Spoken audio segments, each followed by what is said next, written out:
dressing the shorter man. This is Tanner Guzzi with the Masculine Style Podcast, and welcome out to yet another episode. I'm really excited to bring you guys in on a conversation that I had with two friends who are also two experts in their own related style field. And before we dive into that, as always, a few housekeeping items to make sure that you're up to date on everything as far as what's going on with the site and with the podcast itself. So for the main page, head on over to masculine-style.com. That's where I will have a post up with the show notes. And in those show notes, you'll be able to see photos of this episode's icon and also the embarrassment. We also have a good social media presence, and so if you want to check out any of that, feel free to do so. Best ways to do it are currently it's Instagram, which is at Tanner Guzzi. It's TANNERGUZY. It's my name. And then you can also use that same username to find me at Snapchat.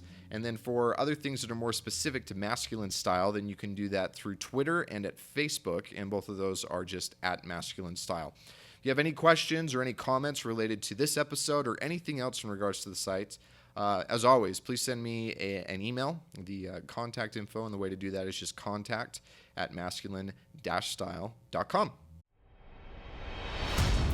Helping men across the world take their appearance from a negative beyond a neutral and into a positive. The Masculine Style Podcast is less about the what or the how and more about the why. If you're a man who lives intentionally, but no one else would know it by the way that you dress, Tanner Guzzi is here to help you improve every aspect of your appearance. Welcome to the Masculine Style Podcast. Here's Tanner Guzzi.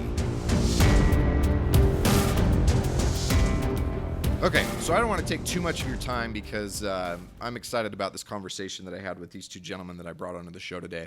After the last episode, wherein we were talking about dressing the muscular man and had a roundtable discussion, I realized that this is a great format and it's a great opportunity for me to bring on some guys who know much more about their respective fields related to style than I do. And this episode is no exception. I am 6 feet tall. I have been 6 feet tall since I was probably about 14, 15 years old. I remember towering over other kids when I was in junior high and high school. And so for me, having to dress well as a shorter guy is not something that I know. It's not anything that I've ever had to deal with. I'm not intimate with those frustrations. It's just not part of my world. I can certainly sympathize with it because I have my own challenges and frustrations when it comes to dressing well. And I can certainly understand the science of helping you shorter men dress better. But it's different coming from me than it is when it comes from guys who they have lived your plight. And plight is such a strong word. That's what I love about this conversation is that the two gentlemen I brought on, they make it seem like it's really not. And it's not a huge deal. And it's not this insurmountable problem that you are destined to be a second-class citizen because you're not above 6 feet tall. So before we dive in, let me introduce them to you. First, we have Aaron Marino. Now, Aaron, he is creeping up on almost 1 million followers on YouTube, and that's where he's got his strongest presence. His whole kind of media presence falls under the name of I Am Alpha M. YouTube is where he's strongest, but he's got a great site. He runs his own grooming product line called Pete and Pedro. The man has been on Shark Tank. Aaron's just an all-around, very aggressively minded business guy who just is charismatic. He's incredibly fun and energetic to be around. He's also one of the co-founders of StyleCon, and that was the first opportunity I had to meet Aaron in person was StyleCon 2014. We re-met up again in 2015, and we'll be doing the same thing in 2016 and hopefully for many years to come. So I am alphaM.com, Aaron Marino. Excellent dude. Now, the other guest that I brought on is also someone whom I met through StyleCon. His name is Brock McGough, and he runs a site called The Modest Man. Now, unlike Aaron, who is on the shorter side but doesn't really make that a primary focus point, that is Brock's stick. He knows his audience. He knows his own strengths. He knows how he's overcome his own weaknesses. I don't even want to say being short is a weakness, but just his own challenges. And that's what he writes to and writes about. So check out themodestman.com. Brock does such a good job of being able to break down the logistics of how to dress better, how to find clothes that fit well, how to navigate this whole weird style world that's already odd as it is, and then how to navigate it if you're on the shorter side of the spectrum. So let's dive into a great conversation with both these guys. Okay, so I am obviously very excited to have not only two icons, but two good friends of mine who are here on the episode with me. And these are great guys. If you're not following any of their stuff, you're really missing out. I have Aaron Marino and Brock McGough, really just excellent guys. And like I said, you can listen to that in the intro earlier. But so you get a chance to see what they look like and hear what they sound like if you're not familiar. Let's give them an opportunity to introduce themselves. And guys, I want to hear where you identify the most as far as your style archetypes. So Aaron, let's start with you, buddy. Sure. I would say my style archetype, I would say I'm a rake in terms of the three options that you've sort of broken down for us. I'm casual. I really, I'm not too sophisticated in anything that I really talk about or do. I love, unique pieces. I love just, really interacting and watching and engaging with people. And so I would say that would be my persona or my style. I run a website, imalpham.com. I've got a big YouTube channel, Alpha M, and it's funny because the name, Alpha M, everybody thinks, it's like this super macho masculine, and it couldn't really be further from the truth. It's just really centered and geared towards men trying to be the best that they possibly can. We talk about style, grooming, fitness, and relationship, and pretty much anything that I want to talk about that I feel will help them in their journey to being a better man. Yeah, and I agree absolutely. I think you pretty much epitomize one level of the rake, and it's fun to see. And I point a lot of my guys to you as a good example of that. So that's I would agree. That's definitely yours. Brock, how about for you, buddy? So I was just reading through again your sort of three style archetypes, and I actually think it's really hard for me to pick one. I feel like depending on the occasion, I'm a blend, between one or two of them. But I think if I had to choose, I would be a mix between rugged and refined. And I say that it's almost like process of elimination for me, because I think one of the identifying characteristics of the rake is that you enjoy attention. You enjoy being in the spotlight. That's not a bad thing, but it's not really something that I identify with. So like I actually, I don't dress to call attention to myself, and I don't really like being in the spotlight. But I do like very functional, casual clothing, and I also like dressing up every now and then. So I think I'm kind of a blend between rugged and refined. Well, I think it's a great point to make, because a lot of guys feel like as soon as they cross the Rubicon and decide that they want to start dressing better, that automatically means that they will immediately and forever start receiving this different, not only in quality but quantity as far as attention that they get. And obviously, by the refined and the rugged archetypes, you don't have to lean that way. You can blend in and still dress well and dress appropriately, as opposed to always having to be the center of attention. Yeah, totally. And I also think, it's like I heard a quote that reminded me of this conversation. It's like a good referee, in a sporting event will go unnoticed. So if they're really doing their job, no one will notice them. Now, if they make a mistake, you'll notice, right? So I think dressing well can be the same way, where if you're doing everything right, people might not notice, but if you make a mistake or you do something maybe over the top, then you'll get that extra attention. Absolutely. Yeah, you want people paying attention to you instead of paying attention to the clothes you're wearing. Sure. Right. Very cool. Okay, well, Brock, why do you do what you do? Why do you write about this stuff? Yes, Brock, why do you? I'm curious. Why would you subject yourself to this? Yeah, good question. I've been thinking a lot. I do it because so when I started, I was a very late bloomer when it comes to style. So for the first 25 years of my life, I was a poorly dressed man. And, so the first 10, blame my mom and dad, but, the rest is on me. That's all on and, you.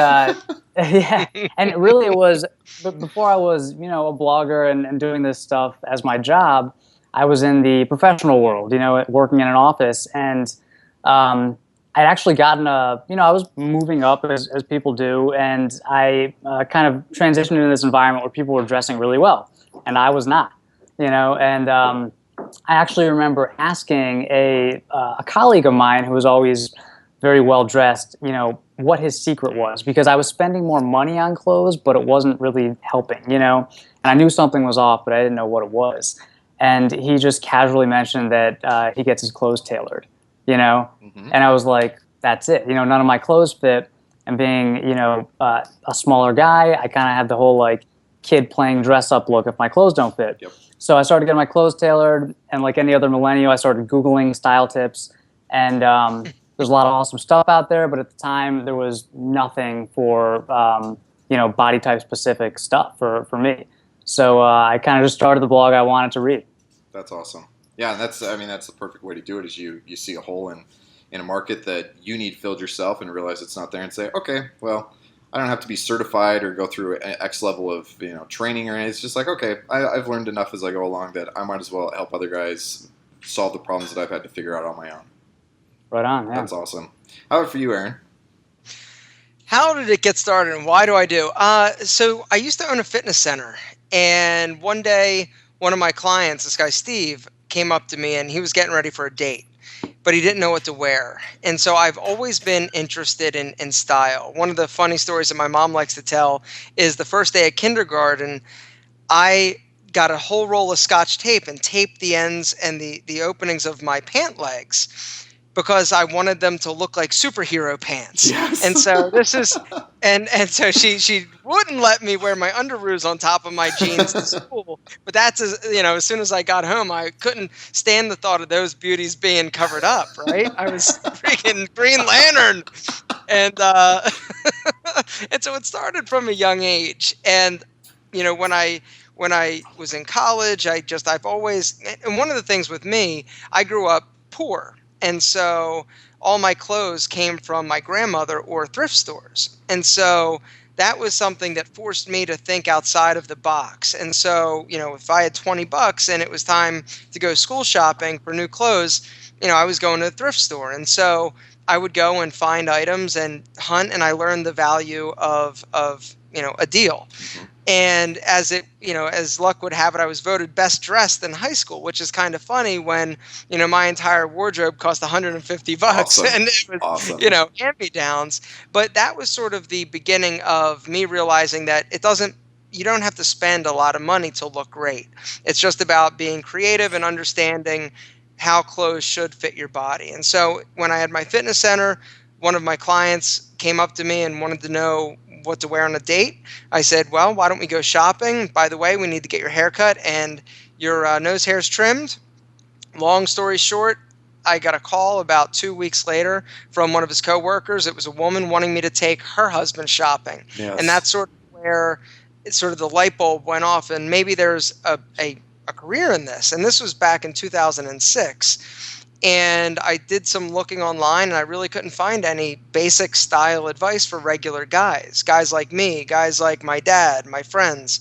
It was all GQ and Esquire, and that wasn't my reality, and that wasn't reality for a lot of my friends. And so I decided to start an image consulting business, and that sort of led to my wife giving me a video camera. And since I'm an only child with a video camera and a big I ended up the only place it could be, YouTube. So what's that? The rest is history. That's awesome.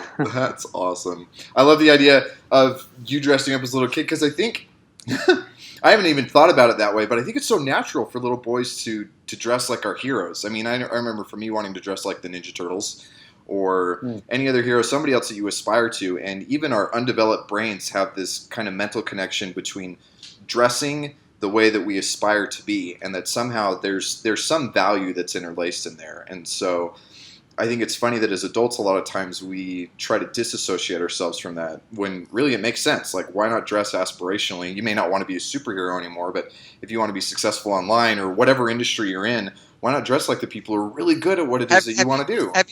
Have you met Ryan, the Spartan? Yes. Real life superhero. Some Right there. guys never grow out of it. He will take that way to the next level.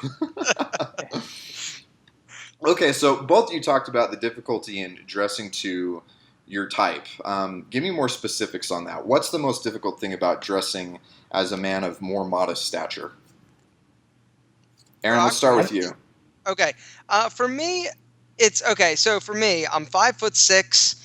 Depending on what shoes I'm wearing, I can be as tall as 5'7.5", right? But I'm fairly broad up top. I weigh 150 pounds, 30-inch waist, and I thought that I was a 30 inseam because that's basically the shortest that you can buy. And so it just so happened that all of my pants, however, are baggy and they're long, and I would not trip, but I would mess up the back because they were a bit too long. And you can blame that on your height, but I know that's just your old 90s skate style. That was the bootcut jeans. It was back in the day, man. I'll tell you, it was absolutely. But now, it's something where trying to find pants that aren't long, and if they're the right length, they don't adjust for the inseam, and so meaning like the crotch might be a little bit long, or they're not adjusting. They're basically just chopping those pants to make them shorter, but they're not adjusting the proportions. And so, being a smaller guy, I need smaller proportioned clothing. And so, the pants are one thing that I've never had good luck buying off the rack. Yeah, it seems like that's not rocket science, that it's not just shorter, but it's smaller in proportion, as opposed to just, taking pants and lopping off the hem, or taking a jacket and lopping off the sleeves. It's like, no, I'm surprised that there aren't more companies taking advantage of the fact that it doesn't seem that difficult to figure out, that you just need to kind of make everything more proportionate all around. Yeah, I think it comes down to economics. I mean, it's about inventory control and how much you can keep in stock. I mean, because if you change one thing, so like if you just chop 4 inches off the bottom of a pair of pants, that's not really adding more inventory. That's just changing a piece of your inventory. Yeah, it's easy, exactly. But if you're going to design a whole other piece, and you want it in 3 different colors and 5 different waist sizes, like it just doesn't make sense for the J. Crews of the world to do that. Right. So what about for you, Brock? What's been your biggest challenge? So, yeah, I mean, pants length is always a challenge. Luckily, that one is not too hard to fix, because if you do get your pants hemmed, you can also have them tapered at the same time. And, it sucks. You got to pay the tailor tax, but it is doable, and I think it's worth it. Also with like slim fit pants being very popular now, like that's one trend I can get behind because, I'm 5'6" and about 130 soaking wet. So anything that's slim fit is, sometimes not even slim enough for me. But one thing that's harder to fix that I always run into is sleeve length. So like sleeve length on any long sleeve shirt, and it can be a button up or a Henley or a long sleeve polo or whatever, it's always going to be too long. And that's, a slightly more complicated, expensive alteration. So that kind of sucks. Yeah, I can imagine. I deal with the opposite because I'm taller. I'm 6 feet tall, but even then I have gorilla proportions when it comes to my arms. They about hit my knees. And so for me, if I'm wearing, I'm almost, just up above my wrist anyway. So for me, the solution to that was to go custom, and I've gotten really spoiled with that. Brock, I know that you've done a lot of stuff with Oliver Wicks, but how much does custom benefit you guys? I mean, for me, all of my suits and dress shirts are custom at this point, and it's just, I think that it's really hard with the online made-to-measure movement. It's when you're not being measured in person. I think people think it's going to be easier than it is, and it's riddled with pitfalls. It's like really hard to get a custom shirt that fits well if you're not being measured by someone like you or like at a place like Beck and Rob. But once you have it down, like once you have those measurements down, it's like just printing clothes. Isn't it worth it? It's so great at that point once you get your pattern dialed. Yeah, it's pretty awesome. For me, it was the custom shirt, and that was really my first experience. There's a company, Modern Tailor, that I sort of got hooked up with, connected with years ago. And to this day, I know that if I need a new dress shirt, I've gotten the measurements. And it's funny because I've screwed them up. I've tried to go it's like you're always searching for this perfect fit. And so I've got a shirt where I buttoned it and it was like a sausage. If I sat down, I looked at my wife, I go, do you notice that the buttonholes pucker open and you can actually see skin? I'm like, well, if I wear a tie, it's okay. And so, right. But so the custom shirt was really my first experience. I've actually never had a custom suit made. I did find Suit Supply, and their certain fits in the 36 short fit me pretty much off the rack. The only thing I need to have done is the pants tapered and hemmed, and that's pretty much it. So I found 3 or 4 styles of their clothes or their suiting that fits me well. So Well, that's super easy, and that's a big thing because regardless of whether it's off the rack or custom, if you can find something that works for you with your proportions, then you can stop looking. I mean, it's fun to, Right. it's kind of fun for us where this is the world we're in and we're hobbyists and we do this as a way to test out other companies and find things that work better for other men. But if you're a guy who you just need to look good in a suit and you find a brand that works for you, if you find it, stop the hunt. Just kind of embrace where you are. Right? Totally.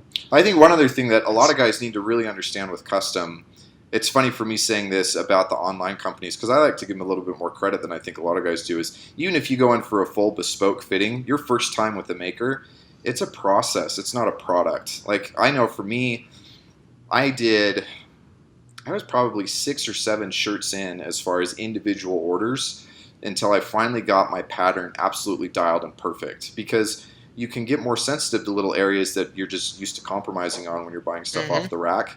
And it's really great when you can get to that point where it's like, actually, I want my left cuff to be a half a centimeter bigger because it still doesn't quite fit my watch right. And you really can fine tune to that level. But it's a process. And I think a lot of guys, whether you're shorter, taller, bigger, whatever it is, the first time you try custom, you got to realize that it'll be better than anything you've ever worn. But you have to give it a few tries before you get it perfect. Yeah. Agreed. Cool. Well, I've actually never had it done. I believe you. We'll get you there. We'll get you there. Someday, exactly. Okay, so let's talk a little bit about motivation. Do you guys, and Brock, we'll start with you on this one. Do you guys feel like shorter men have different motivations or different incentives or reasons to dress better than their taller brethren? That's a tough question. I don't think that fundamentally they're really different. I think it just comes down to obviously people judge you by what you look like, and you can control certain aspects of what you look like. Not everything. You can't control your skin color or your height, but you can control what you're wearing. So, it just makes sense for any man or woman to, care about how you dress and, try to tweak that. But I do think that, and this varies by what kind of person you are, but for Aaron, I don't think anybody ever told you were short. It just doesn't seem to bother you. It doesn't seem to affect you. But there's a large portion of the the population of men who are below average height, who it is a huge source of insecurity, and it could be it could be crippling. Like it could be the only thing that you think about. You could dwell on it, or it could be just something small, like, oh well, it's kind of annoying that clothes don't fit. But no matter where you are on that spectrum, I think that if you're not average, I guess, then there is maybe a little bit of extra incentive to care. And I think that if you're not average in a way that has kind of a negative connotation, like if you're short or if you're overweight, I think it can be it can be a sort of a big part of your life. Yeah. So where did you fall on that spectrum? You certainly don't have to answer that question if you're not comfortable doing so. But as far as was it a big deal? Was it not a big deal? And how did clothing change that for you if it did? Yeah, I mean, it was definitely a bigger deal when I was younger, because I didn't have, I guess, the reasons that I have now, to value myself and to be, confident. And also, I think, as you guys know, the older I get, I mean, the less I care about other people's opinions. I just don't care as much. Yep. I'm 30 now. I'm just I have no idea what you're talking about. Yeah. I mean, you just, you kind of stop being so aware of that. But yeah, I mean, for me, it was, I had other things, I guess, that played into my self-image, my self-worth.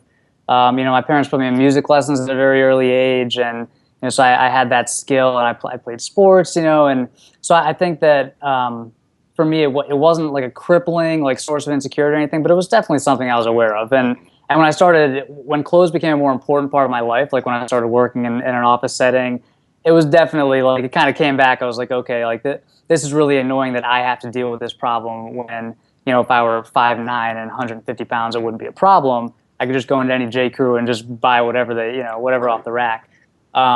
So yeah, I'd say I'm probably somewhere in between. And dressing well has absolutely affected, how my height impacts me and, my confidence, stuff like that. Cool. What about for you, Aaron? I honestly don't ever, it never really even crosses my mind, my height, ever. and it really never has. Mm-hmm. It was nothing that I never identified as short. If somebody would ask me, are you short? I'd be like, yeah, I'm short, but I'm Italian.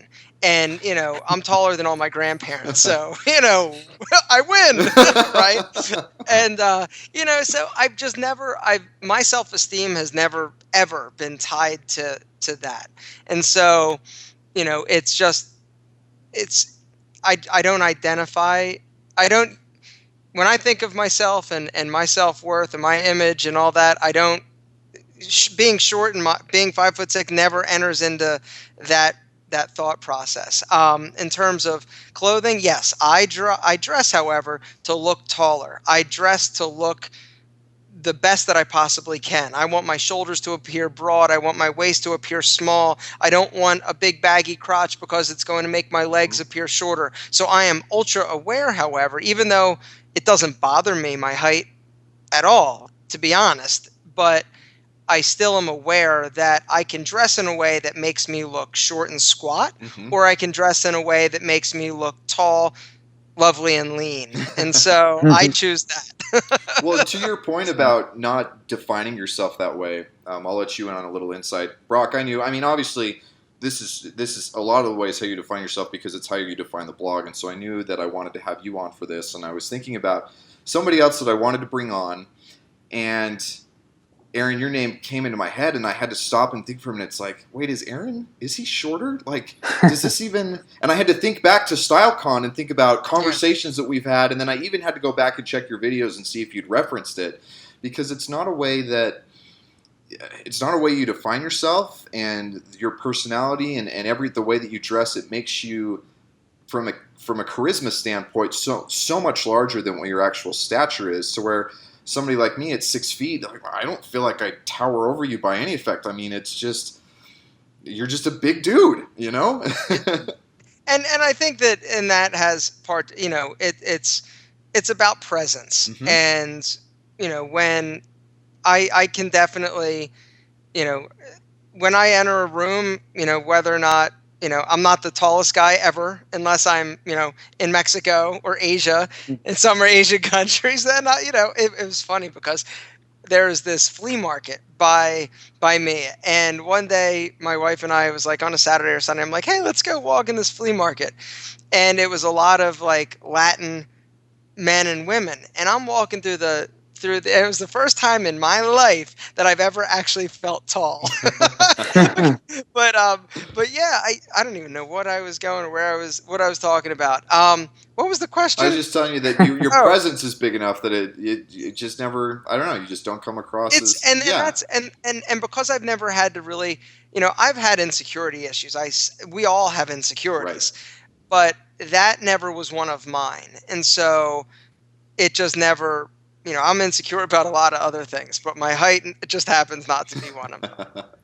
Yeah, I think one reason too that I'm kind of overly sensitive to it is because since my blog is specifically geared towards shorter guys, I get a ton of emails from the whole spectrum of different men, and a lot of them, for a lot of them, it is a huge source of insecurity, is a problem. Right. So I think I'm kind of just hypersensitive to it in general because my whole goal is to help other guys. Absolutely, no, that's your job. You're supposed to be. Yeah. Right. So if you go to a place like there's a subreddit called r short, and it's kind of this gathering place, and the overall mood, and they'll probably watch this and be like, man, don't talk trash about us, but the overall mood there it's very negative. It's a very negative place, and a lot of these guys, they're very they don't have much hope for themselves in terms of romantic success and professional success. And I try to be kind of like a beacon of light in that. Which you are. You typify so much more of that confidence. And I mean, I've seen you present and speak, and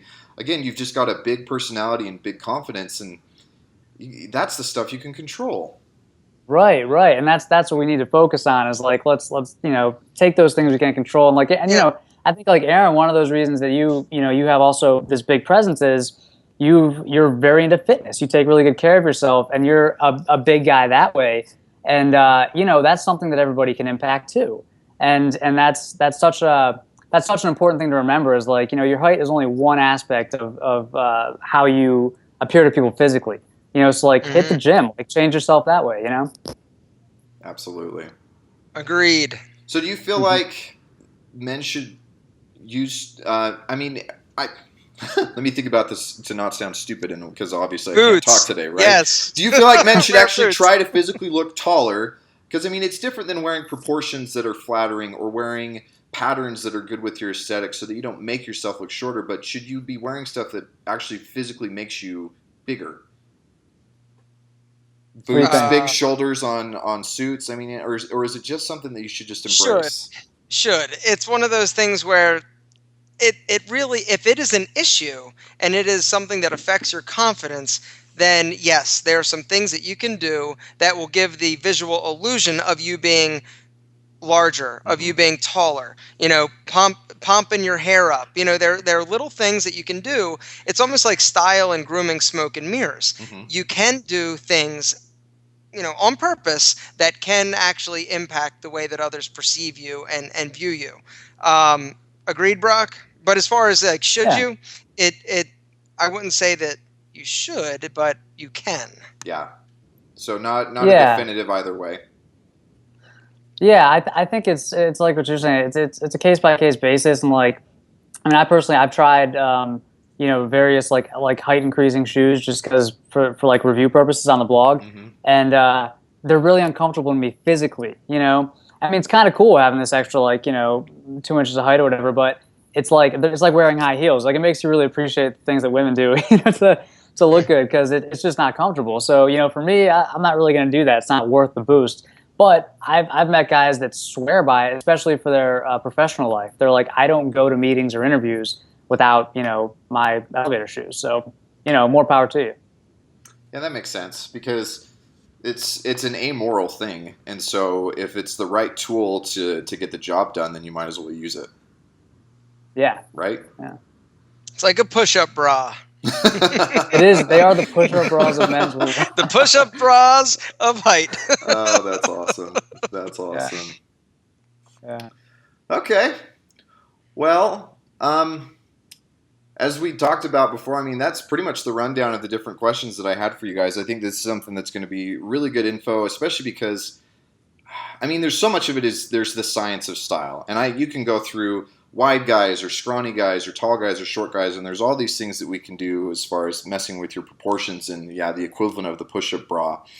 But I think one big thing that a lot of my guys who are shorter can take away from you two is that is maybe tertiary when it comes to the value of your style, and so much more of it is fit in a way and style in a way that it makes you feel more confident, and it makes you project more, so that it becomes a non-issue for you. Because I believe that whatever your insecurity is, like you were talking about, Aaron, we obviously have them, but the less it becomes an issue for me, what my own insecurities are, then the less I project that onto anybody else. And most people, they're not as hypersensitive to my own failings as I am. And so if I don't make a big deal out of it, if I can overcome it with my little style tricks or anything else, then it's much easier for them to just not even be aware of it.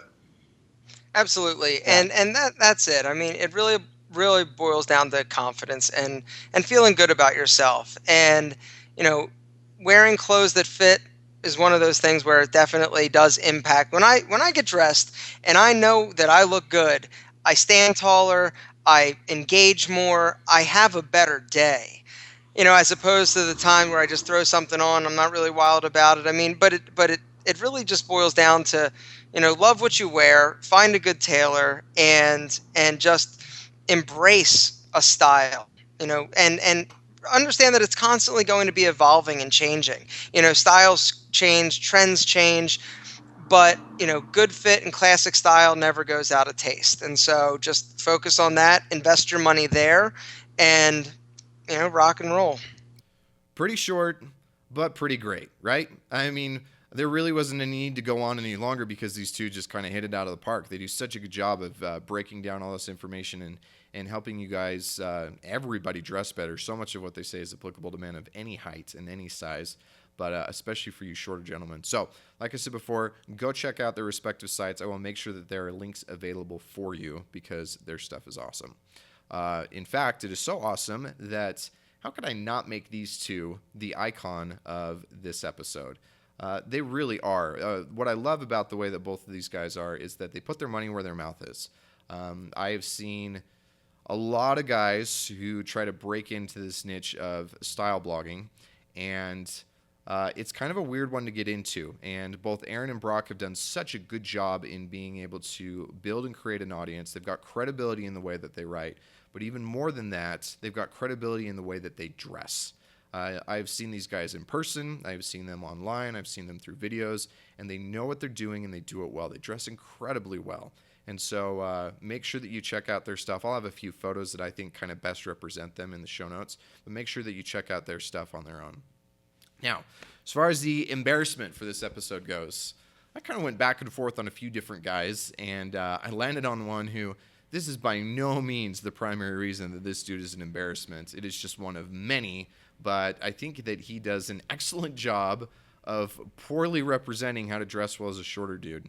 And this is Kim Jong, the dictator of North Korea. Yeah, general, all-around awful guy, but you set all of that aside, even if he were some great benevolent leader, which he likes to make the world think that he is, the guy dresses atrociously. He is short, he is chubby, he's kind of like a big roly-poly dude. And roly-poly, right? That sounds funny. He dresses in ways that just accentuate that. I've got a few photos up for you with the show notes page, and it just, everything that he wears is so misproportioned, and it just makes him look shorter and bigger than he actually is. Obviously, the dude can say that he dresses great, and everybody has to fawn over him and tell him that. I guess that's one of the advantages of being a complete totalitarian despot. But for those of us who still live in a world where we have freedom of speech and can, say that the emperor has no clothes, this emperor at least is wearing clothes, but they are pretty awful. So definitely the embarrassment, again, for more reasons than just this, but he's an embarrassment when it comes to dressing well as a shorter man, even more so as a shorter, fat man. So I hope you enjoyed the episode. It was really fun to have those guys on. I'm excited to get to do more interviews and roundtable discussions in the future. One thing I want to tell you guys about before I let you go is I have a new course out that I'm really excited about. At the time of recording this, it's been out for about a week, and it's done really well. I've gotten a lot of good response from guys, and basically, this is how you can tell if this course is for you. Regardless of what stage you are in as far as starting to dress better, if you're at the very beginning of it or you feel like you've got things dialed in, if at any point where you are, you feel like you're not dressing like yourself, if you feel like it's a costume or you're basically just a mannequin for like your girlfriend or your wife or another style blogger, somebody who's telling you how to dress better, or if you feel like you're just kind of faking it, this is a course that is designed to help you dress in a way that actually expresses who you are. It takes a lot of the discomfort and a lot of the frustration out of basically just dressing to what we kind of objectively say is good. I use examples throughout history and across all different cultures to demonstrate the ways that men have used 4 primary virtues to express their masculinity through their clothing. And these 4 things are so crucial when it comes to just being good at being a man in general. But when you know what these 4 virtues are and then you can use your clothing to express them, it makes the way you dress so consistent and so congruent with who you actually are, how you see yourself, and what you aspire to be. So, like I said, if you ever just feel like this is kind of fake and it doesn't matter, this course will tell you why it matters and help you dress in a way that is actually congruent with who you are. So I will make sure that I have a link for that for you as well. So lots of good stuff to read, lots of good stuff to check out. Thank you again to Aaron and Brock for coming on the show and being a part of it. If you would like to, please share this. Whether you subscribe through YouTube, because this is actually the first time that I'm doing an episode through YouTube. If you're just listening via the regular podcast format, this was actually a video one today, and that included a video call with both Aaron and Brock. So whether you subscribe through YouTube, through iTunes, excuse me, through Stitcher, through SoundCloud, subscribe. Make sure you're doing it that way. Make sure you leave a rating and a review, and then share it with your friends. There's so much great content from all these guys, from guys with whom I've spoken in the past and guys with whom I'll speak in the future. It's such good information, and I'm excited to to share it with you, and I want you to share it with your friends, because the bigger we can make this thing grow, then the more impact we can have, the more we can help other men not only dress better, but dress like themselves and dress in a way that's consistent. So remember, as always, a man of masculine style is one who dresses in a way that is both deliberate and intentional.